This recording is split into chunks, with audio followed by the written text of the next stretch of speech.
बहुत बहुत स्वागत है आप सभी का study with Swati YouTube channel पर। दोस्तों, आज के अपने इस वीडियो में हम बात करेंगे BEd first semester CSJMU university of Kanpur की। तो यहाँ पर ये बीएड फर्स्ट सेमेस्टर का पेपर 3 है, जिसका नाम है साइकोलॉजिकल पर्सपेक्टिव ऑफ एजुकेशन।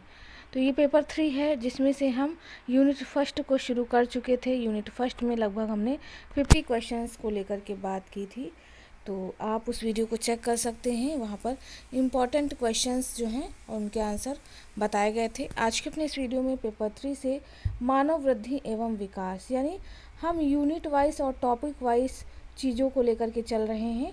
यहाँ पर हम यूनिट में जो भी आपके टॉपिक हैं, जैसे मानव वृद्धि एवं विकास यानी ह्यूमन ग्रोथ एंड डेवलपमेंट, तो इस टॉपिक से कैसे MCQs या ऑब्जेक्टिव प्रश्न पूछे जा सकते हैं आपके एग्ज़ाम में। जैसा कि आप सभी को पता है, आपके एग्ज़ाम में टोटल 80 क्वेश्चंस आएंगे, ईच क्वेश्चन 1 मार्क्स का रहेगा। और इस तरह से यहाँ पर आपको इन प्रश्नों को हल करना रहेगा। और अगर हम बात करें इन प्रश्नों को हल करने का समय कितना मिलेगा, तो 1 घंटा 30 मिनट, यानी 9 से 10:30 बजे का आपका पेपर रहेगा बीएड फर्स्ट सेमेस्टर का। तो आज 2 अप्रैल है, आपका पेपर 2 था आज के दिन, जो कि था सोशियोलॉजिकल पर्सपेक्टिव ऑफ एजुकेशन। तो पेपर 1 पेपर 2 को हमने पूरे यूनिट और टॉपिक के साथ कवर किया था। अब यहाँ पर हम paper 3 psychological perspective of education यानी शिक्षा की मनोवैज्ञानिक परिप्रेक्ष्य, तो इस पेपर से हम यूनिट फर्स्ट के पार्ट 2 को कवर करेंगे, जिसमें 50 क्वेश्चंस अवेलेबल रहेंगे। और इसके बाद एक और पार्ट आएगा यूनिट फर्स्ट से पार्ट 3, और इस तरह से यूनिट फर्स्ट का जो पार्ट 3 रहेगा वहाँ पर यूनिट फर्स्ट को कवर कर लिया जाएगा। क्योंकि एक एक टॉपिक में 50-50 क्वेश्चंस हैं, इसीलिए थोड़ा सा हमें पार्ट वाइज चीज़ों को डिवाइड करके बताना पड़ रहा है।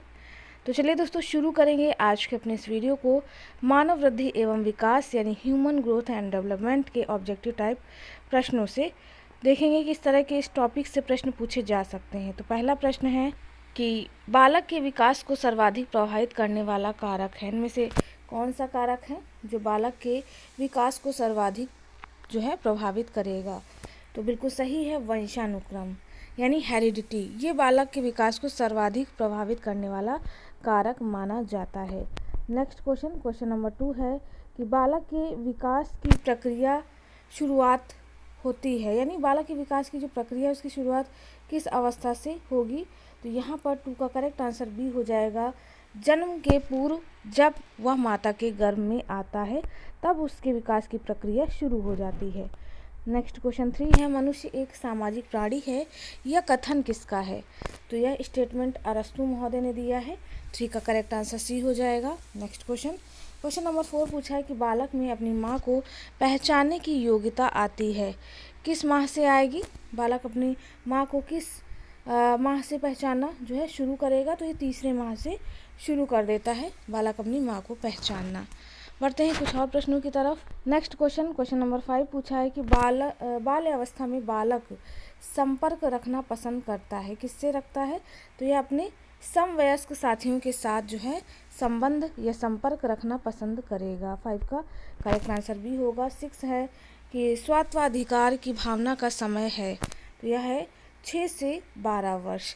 यह अवस्था जो होती है यह बाल्यावस्था की जो है समय अवधि मानी जाती है, जिसमें 6 से 9 पूर्व और 9 से 12 जो है उत्तर बाल्यावस्था कही जाती है। नेक्स्ट क्वेश्चन नंबर 7 है कि बाल्यावस्था में सामाजिक विकास की विशेषताओं के अतिरिक्त जो बात कही गई है उसे छांटकर अलग करना है। तो 7 का करेक्ट आंसर सी हो जाएगी, योग्यता। योग्यता जो है बाल्यावस्था में सामाजिक विकास की विशेषताओं के अतिरिक्त यही बात जो है कही गई है। नेक्स्ट क्वेश्चन नंबर 8 है कि बालक निम्न बातें किस अवस्था में सीखता है। तो जो बालक है वह निम्न बातें किस अवस्था में सीखता है। तो यहाँ पर अगर हम 8 की बात करें तो बी हो जाएगा, शैशवावस्था में, क्योंकि यह होती है शुरुआती अवस्था, जिसे हम कंसीडर करते हैं 0 से 5 या 6 वर्ष कहीं कहीं। ठीक है, तो बालक जो है जो बातों को सीखने की जो शुरुआती चीज़ें हैं वह शैशवावस्था से शुरू करता है, और फिर इस तरह से जैसे जैसे इसकी स्टेज बढ़ती जाती है वह चीज़ों को सीखता जाता है। क्वेश्चन नंबर 9 है, मानसिक विकास की अवस्थाओं में आती है कौन सी। चीज़ आएगी मानसिक विकास की अवस्थाओं में? तो 9 का करेक्ट आंसर डी हो जाएगा, ऐच्छिक क्रियाओं की अवस्था जो है आती है मानसिक विकास की अवस्थाओं में। क्वेश्चन नंबर 10 है कि मानसिक विकास के स्तर में निम्न स्तर सम्मिलित हैं। कौन सी चीज़ सम्मिलित होगी मानसिक विकास के स्तर में? तो 10 का करेक्ट आंसर ए हो जाएगा, ध्यान एवं रुचि। नेक्स्ट क्वेश्चन नंबर 11 देखेंगे। क्वेश्चन नंबर 11 पूछा है कि पौष्टिक भोजन थकान का प्रबल शत्रु है तथा शारीरिक विकास का परम मित्र है, यह विचार किसने दिया है? तो 11 का करेक्ट आंसर ए हो जाएगा, सोरेनसन महोदय ने यह स्टेटमेंट दिया है। नेक्स्ट क्वेश्चन 12 है, मानव शरीर के अंगों में लंबाई तथा भार की वृद्धि कहलाती है। तो देखिए, अंगों में लंबाई और भार बोला है तो बिल्कुल शारीरिक विकास से संबंधित होगा। जब भी हम लंबाई, भार ये चीज़ें कंसीडर करते हैं तो शारीरिक विकास से संबंधित हो जाता है। क्वेश्चन नंबर 13 है कि घनिष्ठ व व्यक्तिगत मित्रता उत्तर किशोरावस्था की विशेषता है, यह किसने कहा है? तो 13 का करेक्ट आंसर सी हो जाएगा, यह वेलेंटाइन महोदय ने बताया है। क्वेश्चन नंबर 14 है कि किशोरावस्था बड़े संघर्ष, तनाव, तूफान तथा विरोध की अवस्था होती है, यह विचार दिया है, किसने दिया है? तो 14 का करेक्ट आंसर बी हो जाएगा, यह विचार स्टर्नले हॉल ने दिया है। नेक्स्ट क्वेश्चन 15 है कि मानसिक रुचियों में परिवर्तन की अवस्था होती है, कौन सी होगी? तो यह होगी बाल्यावस्था, जो कि 6 से 12 वर्ष होती है। इसमें काफ़ी सारे परिवर्तन यानी मानसिक रुचियों में परिवर्तन देखने को मिलते हैं। चलिए बढ़ते हैं कुछ और प्रश्नों की तरफ, जो कि है 16 नंबर का। पूछा गया है कि शिशु अपने संसार के बारे में अधिकांश बातें खेल द्वारा सीखता है, या लिखा है, किसने लिखा है? तो 16 की बात करें, यह लिखा है स्ट्रेंग महोदय ने। नेक्स्ट क्वेश्चन नंबर 17 है कि 2 वर्ष की आयु तक बालक में लगभग सभी संवेगों का विकास हो जाता है, यह विचार किसका है? तो 17 का करेक्ट आंसर ए हो जाएगा, यह विचार ब्रिजेस महोदय का है। नेक्स्ट क्वेश्चन 18 है कि बालक प्रथम 6 वर्षों के बाद के 12 वर्षों से दूना सीख लेता है, यह कथन किसका है? यानी बालक जो प्रथम 6 वर्षों के बाद के 12 वर्षों से दूना यानी दुगना सीख लेता है, यह स्टेटमेंट दिया है गैसल महोदय ने। करेक्ट आंसर 18 का यहाँ पर सी हो जाएगा, गैसल।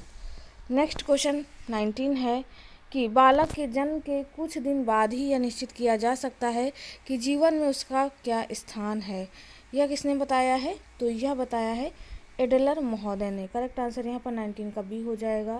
क्वेश्चन नंबर 20 है कि 20वीं शताब्दी को बालक की शताब्दी कहा जाता है, क्यों कहा जाता है? आपके ऑप्शन दिए हैं, आपको बताना है। क्योंकि इस शताब्दी में मनोवैज्ञानिक ने बालक और उसके विकास की अवस्थाओं के संबंध में कई गंभीर तथा विस्तृत अध्ययन किए हैं, यह सब अवस्थाओं में सबसे अधिक महत्वपूर्ण है। तो इस तरह से 20 का करेक्ट आंसर बी हो जाएगा। बढ़ते हैं कुछ और क्वेश्चंस की तरफ, जो कि है 21 नंबर का। क्वेश्चन नंबर 21 पूछा है कि विकास की कितनी अवस्थाएं हैं?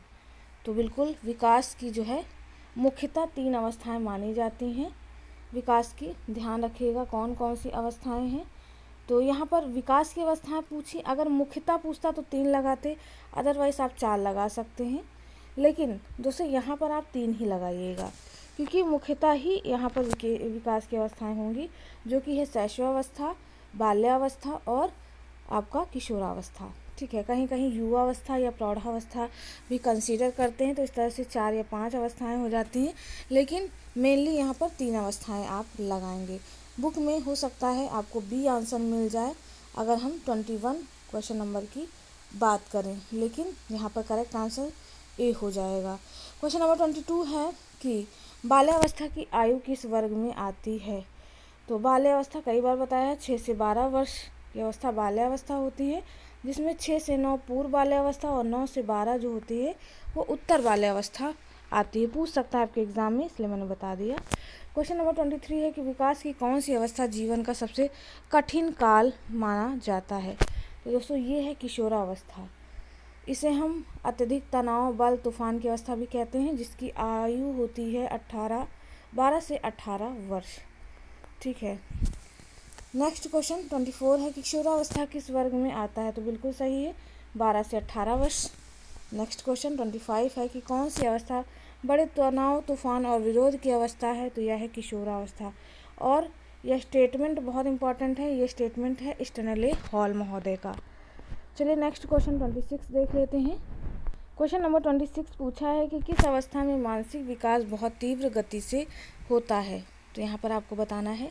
26 की बात करें तो बाल्यावस्था। इस अवस्था में बच्चे जो होते हैं बहुत जागरूक होते हैं, उनकी रुचि अच्छी होती है, मतलब वो रुचि बहुत चीज़ों में रखते हैं, ठीक है, जिज्ञासु प्रवृत्ति के होते हैं, तो इनका मानसिक विकास बहुत तीव्र होता है। क्वेश्चन नंबर 27 है प्रौढ़ावस्था किस वर्ग में आती है। तो प्रौढ़ावस्था किस वर्ग में आती है 27 का करेक्ट आंसर डी हो जाएगा। 19 वर्ष के उपरांत जो है प्रौढ़ावस्था देखने को मिलती है। लेकिन दोस्तों यहाँ पर प्रौढ़ावस्था की बात करें तो 19 वर्ष नहीं होगा। 27 की बात करें तो यहाँ पर आपको 20 से 25 वर्ष में ऐसा नहीं है, 19 वर्ष के पश्चात ही मिलेगी, क्योंकि उसके बाद ऊपर की आयु चली जाती है, ठीक है। 19, 20, 21 यहाँ पर सिर्फ 20 और 25 वर्ष दे दिया, नहीं तो यही होता है, या फिर यहाँ पर कह देता 25 वर्ष के उपरांत या 25 वर्ष के बाद, तो ये आंसर हो जाता, ठीक है। नेक्स्ट 28 है कि मनुष्य को जो कुछ बनना होता है प्रारंभ के 4-5 वर्षों में ही बन जाता है। यह किसने कहा है। तो यह कहा है एडलर महोदय ने। करेक्ट आंसर यहाँ पर 28 का डी हो जाएगा। नेक्स्ट 29 है कि किस अवस्था में दूध के दांत गिरते हैं तथा स्थायी दांत निकलते हैं। तो बिल्कुल यह है बाल्यावस्था। इसमें दूध के दांत गिर जाते हैं और स्थायी दांत निकल आते हैं। क्वेश्चन नंबर 30 है कि शैशवावस्था की अवधि होती है, कितनी होती है। तो मैंने बताया था 0 से 5 या 6 वर्ष जो है वह आपकी शैशवावस्था होती है। 0 से मतलब जन्म से लेकर के, ठीक है, ये ध्यान रखिएगा। और इसमें पूर्व पूछ सकता है, पूर्व 2 या 3 वर्ष होती है, और 3 या 5 या कहीं कहीं 6 वर्ष मानी जाती है उत्तर शैशवावस्था, ये पूर्व शैशवावस्था है, ये भी ध्यान रखिएगा, इससे भी पूछा जा सकता है। नेक्स्ट देखेंगे क्वेश्चन नंबर 31 पूछा है कि समूह उन थोड़े से व्यक्तियों को कहते हैं जिनमें इस प्रकार के संबंध हों कि वे समझ जाएं, या कथन निम्नलिखित में से किसका है। तो 31 की बात करें, 31 का करेक्ट आंसर ए हो जाएगा, स्मॉल का है। नेक्स्ट क्वेश्चन 32 है कि परिपक्व भ्रूणावस्था में ज्ञानेंद्रियों का आधार निम्नलिखित में से कौन से माह में होता है। तो यह होता है तीसरे माह में। क्वेश्चन नंबर 33 है कि एडिसन रोग निम्नलिखित में से किस ग्रंथि के स्राव की कमी से होता है। तो यह जनन ग्रंथि के स्राव से होगा।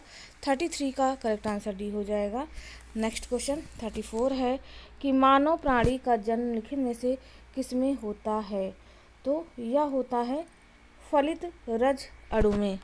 नेक्स्ट क्वेश्चन 35 है कि सामाजिकरण के निम्नलिखित साधनों में से सबसे प्रमुख साधन कौन सा है। तो 35 का करेक्ट आंसर सी हो जाएगा, शिक्षा। क्वेश्चन नंबर 36 है कि निम्नलिखित में से किसने द्वैतीयक समूहों को घनिष्ठता के अभाव वाले अनुभव देने वाला कहा है। तो यह कहा है ऑगबर्न और निमकॉफ ने। नेक्स्ट क्वेश्चन 37 देख लेते हैं। क्वेश्चन नंबर 37 पूछा है कि निम्नलिखित में से कौन से मानक लक्ष्य सबसे अधिक परिवर्तनशील हैं। तो यह है मानक लक्ष्य पूछा है फैशन। करेक्ट आंसर यहाँ पर 37 का बी हो जाएगा। 38 है कि निम्नलिखित में से कौन सी सामाजिक संस्था मानव समाज में केंद्रीय है। तो मैंने कहा था कि सबसे बड़ी सामाजिक संस्था परिवार होती है, क्योंकि बालक जो है परिवार से ही चीज़ों को सीखना शुरू करता है। 39 है कि निम्नलिखित में से कौन सी संस्था सामाजिक परंपराओं के हस्तांतरण में अधिक प्रभावशाली है। तो बिल्कुल यहाँ भी आपको परिवार देखने को मिलेगा। नेक्स्ट 40 नंबर का क्वेश्चन है, इसे थोड़ा सा छोटा करेंगे।